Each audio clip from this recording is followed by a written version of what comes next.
Bonjour à tous. Je propose de vous installer pour ceux qui sont encore debout. On est ravis de vous accueillir pour cette deuxième journée de conférence sur l'espace WineTech. Avec la WineTech, on a pensé ces 3 jours de conférence avec 3 grandes thématiques. La thématique d'hier, c'était comment est-ce que la tech, les startups, l'écosystème technologique peut aider la filière vin, peut contribuer à la réussite de la filière vin. Demain, on va parler de la RSE. Comment est-ce que la RSE est une façon, tous les sujets sociétaux et environnementaux sont une façon de contribuer aussi à la réussite de la filière. Et aujourd'hui, c'est le thème de la disruption. Voilà, donc les 2 grands mots-clés de la journée, ça va être inspiration et disruption. Inspiration, c'est comment est-ce qu'on peut aller chercher des exemples en dehors du monde du vin, en dehors de la France, et en dehors du monde du vin, pour aller regarder ce qui marche bien, ce que les gens font bien et qui peut inspirer la filière vin. Ça, c'est l'inspiration. Et la disruption, c'est comment est-ce qu'on transforme un marché, comment est-ce qu'on fait les choses d'une nouvelle façon, comment est-ce qu'on se réinvente et comment est-ce qu'on casse les codes. Toujours pareil, pour réussir. Et on s'est dit, qui de mieux qu'un entrepreneur qui a déjà fortement contribué à disrupter son premier marché et qui est sur un nouveau projet pour disrupter un nouveau marché, pour venir nous en parler. Alors peut-être avant de commencer, j'ai un petit test pour les gens, on va voir où ils en sont. Qui connaît, levez la main si vous connaissez la marque de bière Gallia. Ouais, ça va en notoriété, on est pas mal. Deuxième question, qui boit du café ici? Levez la main si vous buvez du café. Ouais, donc, je pense qu'on va être bien. J'ai le plaisir de vous présenter Guillaume Roy. Guillaume Roy, aujourd'hui, est le fondateur de la marque... Je te lance. Bonjour. Hein. Ouais. Et le fondateur de la marque Chérico. C'est une marque de chicorée. Et on va en parler parce que c'est vraiment intéressant. Dans le cadre, justement, il s'attaque au marché du café, des boissons chaudes. Tu vas nous en parler plus en détail. Et surtout, on le connaît aussi dans la filière parce que c'est le cofondateur de la marque de bière Gallia, qu'il a cédé il y a quelques mois à Heineken. Voilà. Et c'est vraiment à ces 2 titres que c'était très intéressant de l'avoir parce qu'il a contribué à disrupter un marché. On va voir qu'à l'époque de la création de Gallia, la bière craft, on était au début, au balbutiement. Et puis là, aujourd'hui, s'attaquer à cet immense marché du café, des boissons chaudes pour adultes, c'est un très beau marché. Alors Guillaume, peut-être je te laisse te présenter, nous en dire plus sur ce que tu fais aujourd'hui. Et puis j'ai quelques questions. Écoute, merci, enchanté. Donc effectivement, on a créé avec mon associé Gallia en 2010, une société qu'on a eu l'opportunité de céder au groupe Heineken en 2022. Et donc en fait, on est sur ce nouveau projet Chérico depuis 1 an et ça marche plutôt pas mal. Super. Alors, on va parler. Moi, je suis passionné par l'idée de Chérico, donc on va bien en parler juste ensuite. Mais peut-être d'abord un secteur qui se rapproche assez du monde du vin, qui est le monde de la bière, très très connexe, très lié. On sait d'ailleurs, je fais une petite parenthèse là-dessus, on sait que les grands amateurs de bière sont aussi des grands amateurs de vin. Ça, c'est des chiffres qu'on a dans les baromètres. On a des stats. Il y a une forte corrélation. C'est pas du tout ennemi entre guillemets. Les grands amateurs de bière sont aussi des grands amateurs de vin. Comment c'était, à la création de Gallia, le monde du craft? C'est quoi les défis que tu as rencontrés et comment ça s'est passé un peu toute la genèse, le début? Alors nous, le simple constat en 2010, il faut se repositionner, c'était il n'y a pas si longtemps que ça, mais à Paris, les consommateurs se retrouvaient avec un choix de bière qui leur paraissait important, mais en fait il était assez limité, principalement sur des marques internationales, avec aucune bière locale, alors qu'on voyait émerger dans certaines régions, Bretagne, Corse, des bières régionales qui marchaient plutôt pas mal. Et surtout, on voyait à l'international aussi une mouvance qui se redéveloppait aux États-Unis, une mouvance qui ramenait le produit au cœur des éléments. Donc cette mouvance, c'était la mouvance craft, qui faisait émerger des nouveaux types de bières avec des goûts assez particuliers comme les IPA. Et donc on s'est simplement dit qu'à Paris, cette ville de 10 millions d'habitants, de 30 millions de visiteurs uniques, allait à un moment ou à un autre avoir un besoin d'une bière qui la représentait et d'une bière un petit peu plus originale que ce que proposait le marché à l'époque. Donc ça, c'était le pur constat, mais il n'y avait rien et personne ne nous attendait sur ce marché en 2010. Donc quand on se lance de manière vraiment novice, sans connaître. Alors on a fait une petite formation brassicole et on a appris à brasser, mais on n'est pas des très bons brasseurs, à vrai dire. Mais on se lance avec beaucoup de freins distributifs et de freins au marché, puisque personne n'était prêt à réceptionner ce produit. Ça a mis quelques années, on va dire, à ce que les forces du marché et d'autres acteurs poussent la demande qui va se créer au bout de 3-4 ans. Et il va y avoir un raz-de-marée de bière artisanale qui va arriver en France à partir de 2014. Il y avait 2 ou 3 brasseries fermières en Île-de-France en 2010, vraiment pas très connues. Et on a fini, je sais pas, en 2022, il y avait plus une centaine de brasseries en Île-de-France. Ah, et t'as eu l'impression de montrer le chemin un peu, enfin, c'est-à-dire d'être, comment dire, qu'un peu comme les bateaux qui cassent les icebergs, là, un peu. Est-ce que tu as eu l'impression d'ouvrir la voie pour ça? Clairement, nous on faisait la tournée des établissements, des bars, et puis en fait, tous les patrons nous disaient, ouais, c'est pas une mauvaise idée, mais j'ai pas de besoin, j'ai pas de demande aujourd'hui. Ah, il y a pas de, ouais. Ouais, ça peut résonner avec un certain nombre de choses dans le monde du vin. C'est aujourd'hui, voilà, il n'y a pas de demande, mais en même temps, on a l'impression que c'est une bonne idée. On va en reparler effectivement sur le segment Nolo, par exemple, tout à l'heure. Donc, à l'époque, tu fais du neuf avec Dieu, parce que je crois que c'est une vieille marque, Gallia, que tu revitalises, c'est ça? On a pensé et estimé que c'était une bonne idée de relancer le patrimoine brassicole parisien en reprenant les bases historiques, parce qu'il y avait jusque dans les années 50 plusieurs dizaines de brasseries, principalement dans le 14e arrondissement, pas très très loin d'ici. Et donc on se servait de cette base historique avec une très belle histoire d'une brasserie qui avait remporté la médaille d'or à l'exposition universelle de 1900, une belle marque avec un coq assez symbolique. Donc on a pu devenir assez simplement propriétaire de cette marque qui était tombée dans le domaine public et la réinterpréter au code actuel. Mais ça nous paraissait comme un socle qui nous permettait de raconter une belle histoire. Ouais. Super, je pense qu'on était beaucoup à l'époque à avoir observé ça et trouvé ça assez malin déjà à l'époque comme initiative. C'est quoi les principaux, donc tu l'as dit, le principal frein c'était le côté distribution, c'est très aussi squatté, hein, je crois c'est très trusté le monde de la bière par les 3 grands opérateurs. Comment on se fraye son chemin Alors ouais, dans c'est sûr que les premiers freins ont été des freins distributifs, puisqu'en fait personne n'avait intérêt à ce que des nouvelles bières émergent finalement. Il y avait aussi un intérêt économique, un modèle de distribution avec des patrons de bistrot qui avaient chacun leur fournisseur attitré qui finançait les tirages pression. Donc il a fallu pousser des portes, il a fallu s'imposer, trouver les indépendants et les établissements précurseurs qui étaient capables d'accompagner le développement. Et je pourrais encore me souvenir des 10 premiers clients qui franchement n'avaient pas beaucoup d'intérêt à nous suivre, mais qui ont pris le pari avec nous. Et une fois que les verrous se sont cassés au fur et à mesure, et tout le marché a dû prendre en marche le développement de la bière artisanale, aussi bien les distributeurs que les établissements. Et aujourd'hui, tous les bars, brasseries parisiennes ont au moins une bière locale à leur carte. C'est devenu une condition obligatoire, quoi. Donc, il aura fallu 15 ans. Est-ce qu'il y avait un sujet de premiumisation? Alors, j'ai pas le souvenir. En termes de positionnement prix, tu avais un premium qui était important par rapport aux bières du marché? Ouais, alors c'est vrai qu'on avait commencé à faire des premières incursions c'est un bon rapport chez Monoprix. Et à cette époque, on était la bière la plus chère en 2013, à 1,95 € la bouteille. Alors que 8 ans après, on n'était pas la bière la plus chère, et on était à 2,95 €. Et ça se vendait bien mieux que quand on était à 1,95 € 7-8 ans avant. Donc il y a eu une premiumisation de la bière qui est passée par la cave à bière, vous savez, ces bouteilles unitaires qu'on trouve dans les supermarchés maintenant. Et donc pareil, dans les établissements, la premiumisation s'est vraiment développée avec un choix plus important, des goûts plus exotiques ou plus originaux, et donc des personnes qui étaient prêtes à payer plus cher leur demi ou leur pinte d'IPA que de la blonde, quoi.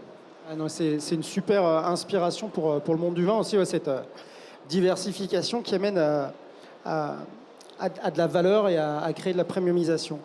Est-ce qu'on a envie de se dire d'autres choses sur Gallia? Au-delà des nouveaux défis, est-ce que tu avais l'impression, on a cette citation de Mark Twain, il ne savait pas que c'était impossible, c'est pour ça qu'ils l'ont fait. Est-ce que c'est ça que tu vivais à l'époque? Ou toi, il y avait une forme de naïveté, entre guillemets, ou tu avais vraiment conscience d'être en train de changer un truc et de contribuer à faire changer un truc? Il y avait une forme de naïveté de la jeunesse, ça c'est sûr, parce qu'on a monté Gallia à 25 ans, mais il y avait une certitude que ce marché allait arriver. Et en fait, tous les mois, on avait des indicateurs qui montraient que le marché allait émerger et se développer. Donc au fur et à mesure qu'on a eu des concurrents qui sont arrivés, et en fait toute cette vague a poussé, nous on l'a surfé devant parce qu'on était prêts, on avait fait les erreurs qu'il fallait faire, on avait une belle marque, une super proposition et des bières excellentes. Et donc en fait le chemin a été tout tracé, et ça a été quelques années un peu compliqué au début, mais après tout s'est débloqué jusqu'à à l'avènement de cette vente donc, de la brasserie au groupe Heineken, qui n'était pas une fin en soi, mais il y avait une telle intérêt des industriels à se positionner sur la bière artisanale à ce moment-là, en 2019, qu'il leur fallait absolument capter cette valeur qu'on était en train de créer. Et on s'est retrouvé donc à négocier avec les 3 brasseurs principaux, en fait, à ce moment-là. Donc c'était inespéré et on a travaillé avec eux pendant 3 ans. Le marché est un petit peu plus compliqué aujourd'hui puisqu'il y a in fine quand même beaucoup d'acteurs qui se sont créés et puis les enjeux structurels économiques ont fait qu'il y a beaucoup de choix et pas une multiplication de points de vente maintenant de bière. Mais la premiumisation est actée. Les gens boivent une diversité de bières beaucoup plus importante qu'ils ne buvaient il y a 15 ans. Le choix en bar, en supermarché, c'est vraiment développé. Je pense que la bière a piqué aussi des parts sur le vin et donc c'est aussi cette diversité de gustatifs qui a œuvré là-dedans. Et donc nous, on a été un petit maillon du sujet. Le marché est plus compliqué aujourd'hui, le coût énergétique, les matières premières, le coût du verre. Donc un peu les mêmes défis que la bière, je pense, que le vin, je veux dire. Mais voilà, c'était une belle histoire et ravi aussi de passer sur un nouveau projet qui me permet d'explorer des nouvelles contrées. Eh ben justement, on va en parler parce que donc fort de cette expérience et là je pense peut-être plus avec la naïveté des 25 ans mais avec la maturité d'un projet, d'avoir déjà vécu un projet. Donc parle-nous de ton nouveau projet, donc c'est Chérico qui s'attaque au marché des boissons chaudes. Comment tu le définis? Comment tu définis le marché auquel tu t'attaques? C'est le marché du café. Alors, tu l'as présenté tout à l'heure comme une chicorée. Alors, effectivement, nous, on se sert de la chicorée pour repremiumiser le marché du café. Mais en fait, on s'attaque aux enjeux futurs du café, qui sont des enjeux d'approvisionnement, des enjeux de santé, des enjeux d'empreinte carbone, qui fait qu'il y a beaucoup de consommateurs qui se posent la question de changer leur culture du tout café et qui essaient de diversifier leur boisson chaude. Mais qui veulent continuer à vivre ce moment café, cette pause café, un peu comme on peut avoir un moment de convivialité autour d'une bière ou d'un vin. La pause cocooning du café, elle est toujours en très fort développement et les gens ont envie de se retrouver au coin du feu ou dans un petit coffee shop à siroter leur café. Mais le problème, c'est que à un moment ou à un autre, il va falloir diversifier son offre de boissons chaudes puisqu'il y a des problématiques du café qui sont à venir et vous avez peut-être entendu de l'explosion du coût du café qui bat des records dernièrement. Donc nous, ce constat, on l'a aussi anticipé en ayant lu quelques éléments sur ce sujet-là il y a quelques années. Et on a pour objectif de continuer à faire vivre ce moment cocooning, mais en enlevant tous les problématiques qui sont liées au café, donc c'est-à-dire une boisson à faible empreinte carbone, une boisson tout aussi goûtue et bonne qui permet de partager un moment de gourmandise autour du café, et surtout aussi enlever quelques éléments de santé, un trop plein de caféine, donc une boisson moins caféinée, autour d'une belle marque, parce que ça, c'est ce qu'on sait faire aussi. Et autour, donc c'est de la disruption, on va dire, de récits, puisque finalement, aujourd'hui, on réinvente le marché des alternatives au café, mais qui existe déjà depuis 60 ans, avec des marques que tout le monde connaît, comme Ricoré et d'autres acteurs un peu plus petits. Et nous, en fait, on change le récit, tout simplement. On l'amène dans des nouvelles contrées. On ouvre des nouvelles voies possibles et des nouveaux usages de consommation. Pas que le petit déjeuner dans son bol le matin avec la petite musique entêtante que vous connaissez tous. Donc et en fait, ça ouvre plein de perspectives avec des nouveaux moments de consommation, des nouveaux consommateurs et des nouvelles possibilités. Un peu comme on a fait pour la bière il y a 15 ans, en essayant effectivement de sortir la bière de sa consommation telle qu'elle était vue à l'époque, un peu basique, et l'emmener vers des choses plus qualitatives avec des bières plus premium. Donc c'est parfois sur des choses qui sont évidentes en fait où on peut changer simplement le récit et c'est ça qui permet de réinterpréter les produits. Est-ce qu'il y a un récit à faire évoluer sur le vin? Probablement à certains niveaux, oui, peut-être sur certaines choses. Alors moi ça m'intéresse, que tu commences à avoir du recul j'imagine sur les lancements. Moi je la vois chez Rico, je la vois dans mes magasins en bas de chez moi. Est-ce que tu commences à avoir du recul sur la clientèle? Est-ce que c'est une clientèle qui a migré de la chicorée classique, genre ma belle-mère, pour pas la citer, qui buvait de la Ricoré, maintenant elle boit de la Chérico parce que c'est nouveau? Ou est-ce que tu as réussi à les capter, justement, c'était le défi, j'imagine, d'aller capter une nouvelle audience? Toute ressemblance avec le monde du vin n'est pas fortuite du tout, parce qu'effectivement, il y a un sujet d'aller chercher des nouvelles audiences, tu parlais de nouveaux récits, des nouvelles clientèles, les plus jeunes. Est-ce que, aujourd'hui, avec Chérico, tu arrives à toucher cette audience? Alors, nous, on n'a jamais eu pour objectif de créer un concurrent de Ricoré. Donc notre cible de base n'est pas ta belle-mère. Même si, in fine, on se rend compte au fur et à mesure que ta belle-mère, elle est ravie de consommer autre chose que Ricoré parce que ça fait 20 ans qu'elle consomme que ça et personne ne lui propose des innovations ou des nouveautés. Donc, on vise, nous, dans notre démarche d'usage, de marketing, de produits, on vise une clientèle nouvelle qui est forcément plus jeune que celle qui est naturellement induite par la chicorée. Mais, bizarrement, on arrive à capter le premium de la chicorée qui n'existait pas aujourd'hui. Donc je pense qu'il faut être assez... Voilà, il ne faut pas vouloir cibler tout le monde. Donc notre manière de discuter, notre manière de présenter la marque est plutôt pour cibler une clientèle urbaine qui se pose des questions sur sa consommation de café, clairement. Mais en fait, on voit qu'il y a une cohorte de personnes à côté qui trouvent leur compte pour différentes raisons. Et c'est aussi le fait de casser les codes, de disrupter, qui peut plaire à certaines personnes qui sont en recherche de nouveautés. Et tu as l'impression qu'il y a... Alors ça nous intéresse parce qu'il y a aussi le sujet du Nolo qui est un sujet vraiment très d'actualité dans la filière, aussi très débattu dans la filière. Est-ce que tu as le sentiment que la dimension sans caféine, c'est-à-dire sans principe actif, entre guillemets, qui est aussi un des sujets qu'il y a dans la consommation de Nolo, est-ce que tu as le sentiment que le driver de la consommation, c'est plus qu'il n'y a pas de café, de caféine, entre guillemets, ou que c'est plus durable en termes d'approvisionnement et tout? C'est quoi le gros driver? C'est multifactoriel, mais c'est vrai que le sans caféine, on n'avait pas anticipé la puissance de ça. Je pense que le café est quand même... beaucoup de personnes consomment le café pour l'effet que ça fait, l'effet boostant. Le matin, on a besoin de son café pour bien démarrer sa journée. Donc, est-ce que c'est parce que c'est bon? Je ne suis pas forcément sûr, mais c'est aussi parce que ça a cet effet boostant grâce à la caféine. Mais une fois qu'on a interprété ça et qu'on l'a analysé, en fait, on se rend compte que à certains moments de la journée, on peut se défaire de cette emprise qu'on a auprès de la caféine. D'ailleurs, c'est pour ça que plein de personnes ne boivent plus de café passé 15 heures, parce que sinon ça les empêche de dormir.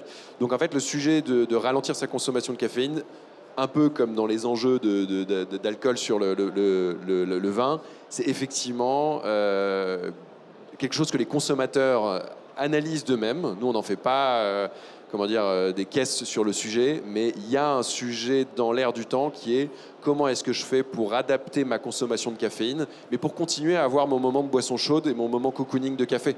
Donc en fait, on peut l'interpréter on peut faire des parallèles avec le Nolo là-dessus, clairement, sachant qu'on fait aussi, nous, de la chicorée avec de la caféine. Notamment, on induit la caféine avec le guarana, qui est une caféine qui est beaucoup plus douce et qui monte plus lentement que la caféine du café. Donc, on est capable de proposer l'effet boostant que les gens recherchent dans le café. Mais en fait, on se rend compte que la plupart des consommateurs qu'on arrive à driver sont des consommateurs qui veulent limiter leur consommation de café.